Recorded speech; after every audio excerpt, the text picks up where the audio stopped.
What do you think of the Giuliani? It's not as good as the Dougie, but No. I think it's closer to the Macarena.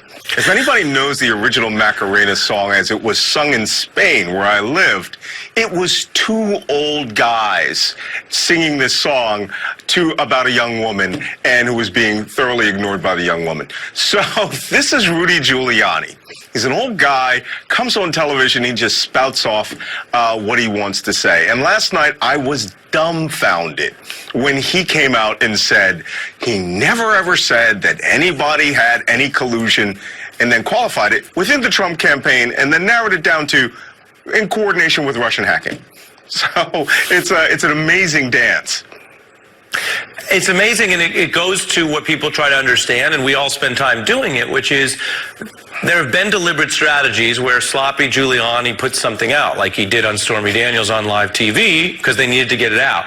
But what do you think? Was this that, or was this just the flipping? Well, you know, there are two schools of thought that have been debated all day today. Is Giuliani doing a very strategic sort of disinformation campaign himself, where he knows that something is coming down the pike and that he wants to get it out ahead of time and then qualify it to protect his client, Donald Trump? If so, that would be amazing. He's done it at least one time before, but I'm not sure. I think, as you call it, the slippery Giuliani is just a way of, you know, putting as much dirt in the air as possible, right, so that you have to blink your way through it. Right. And what do you think about whether he is really in touch with the president? I mean, are we seeing just a public improvisation, or are we seeing actual client representation? Well, you know, I certainly wouldn't. I would defer to you as to whether that was good client representation or but not. I'm deferring to you. All I know is yeah, but in my perspective, this is a disaster. I mean, he is actually implicating people within the campaign now.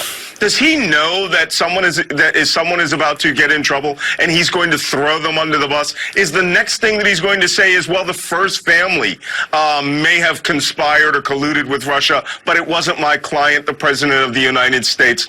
This shifting, it's not even a shifting of goalposts, right? He's in a field of goalposts and he's going in front of each one and trying to defend them.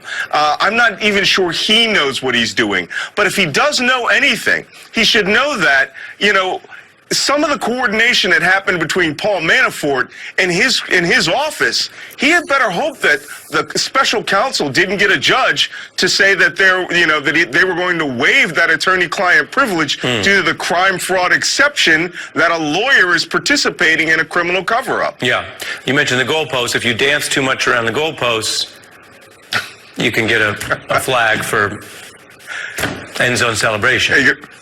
Red flag. Red flag. Coincidentally, you can also get a red flag for terrible jokes on live television. The kind of jokes that, are they really jokes or just a waste of time? My apologies. Malcolm, always good to see you. My pleasure.